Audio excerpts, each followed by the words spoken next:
Hey, how you doing? Episode 203 of the club. Currently, we have got the Olympics going on, and the episode today is talking about how you go about qualifying for the Olympics in private practice. So, Olympics theme. Currently running a thread of the Olympics theme, and today I'm going to say, talk about how you go about qualifying in the Olympics. What that means is how you go from being a sort of county swimmer or gymnast or cyclist or whatever to being in the Olympics. Having to go into the sort of competing on a world stage, because a lot of people in private practice are fine and happy just being county, just being known within their county, and you'll probably do all right and maybe well respected in that field, and that's fine. And if that's fine for you, then great. But if you want to be in the Olympics, if you want to be special, and if you want to stand out and be exceptional, the first thing you've got to do is qualify. And today I'm going to talk about qualifying. Next time, I'm going to talk about winning the Olympics. So this is just about qualifying. This is just about getting your hat in the ring. This is just getting up there on a kind of national level. And there's three things you need to do if you want to qualify for the Olympics in private practice. And if you're not doing these three things, you're not even in the running. And those three things are follow up, text, WhatsApp. If you're not following up with patients, if you're not using text, and if you're not using WhatsApp, you're not even in the running. You're not going to get into the running. So these are I would say, the basic fundamental things you need to be embracing, where if you really want to develop outside of your local community, if you like, if you really want to start competing with people who are really trying to make a difference in the field and who are really trying to push things forward. So just to break them down, so follow up. So what that means is follow up on people who've made an inquiry, follow up on people who've been to the clinic and maybe not had a procedure, and follow up on people who've had a procedure, i.e. follow up on everybody.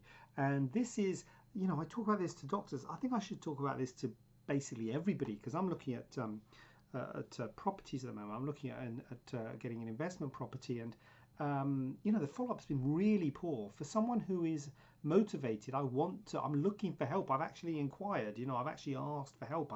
I've got a need, and these people are supposedly experts in selling property. And there's been very little, even answering the initial inquiry. And I know it's the same with a lot of doctors. They don't even get that right, but and people think they're good just answering inquiries. But at that, answering an inquiry is, getting in your local team. And there's plenty of people out there who aren't even answering the local inquiries. But if you want to kind of go national, yeah, you've got to answer the inquiry, but but following up. So the national level doctors are answering inquiries, but if you want to go further than that, you got to follow up, and you've got to follow up on the inquiry. You've got to follow up on the person who's been to the clinic and maybe having a think about whether the treatments are right for them or not, and you've got to follow up on the people who've had the treatment. So you've got to have systems in place that will follow up with people at every stage. How do you follow up? Well, kind of emails are given. I'm kind of hoping that email is a given. I haven't said email as one of the pillars, because email is a given. And I think most of us are pretty comfortable with email, are we? So, and that's how you. So, email is a really useful tool to use to follow up people. Obviously, the phone is a useful tool to follow up with people. I've always said that email is kind of like a slow burn thing, and the phone is like the spark of the fire. So you can phone, but you can only phone kind of once or twice at the beginning of the engagement, whatever stage it's at. You can't keep on phoning people. So email is good for continuing on the conversation. But following up is a fundamental thing that you need to get right if you want to get yourself in shape and you want to get yourself competing on the a larger scene. So you've got to think about putting systems in place to follow up patients at every stage, and this never stops. Never stops. You follow up with people for as long as you live. I'm not saying you annoy people. I'm not saying you spam people, because following up means giving them helpful, useful information, and also giving them a more opportunity to not be followed up with. So if you're following up with phone calls, for instance, say, look, shall I give you a call in a couple of weeks? So the good estate agents say that. Shall I give you a call in a couple of weeks to see how you're getting on? So get there. And I'm like, yeah, that's fine, but if they don't want to be called, they can say, look, no, thanks, I'll call you. So give people an option. You don't want to hound people. Same with the emails. Look, I'm going to send you an email next week with some information about, where I practice and, opening hours or whatever you want to send. But click here if you don't want to receive it. So give people an opportunity at every level. In fact, you actively almost want to encourage opting out if they're not interested, because you don't want to be follow up on people who are interested. It's kind of looks bad on you because it looks like you're hassling them, but it's also a work on your end that you don't want. So the sooner that they kind of opt out of things, the better. But so we're assuming you've got an interested group of people here. We're quite lucky. We tend not to sort of cold call people. Most people who are in our ecosystem are people who've put themselves there. They've inquired at some point, or they've come to the clinic, or they've had a procedure. So these are already,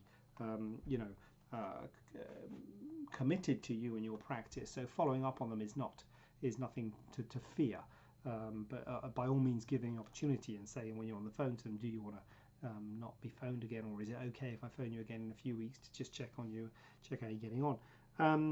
Same with the emails. So following up is fundamental, and then as I say, email is kind of like a standard way to engage with patients.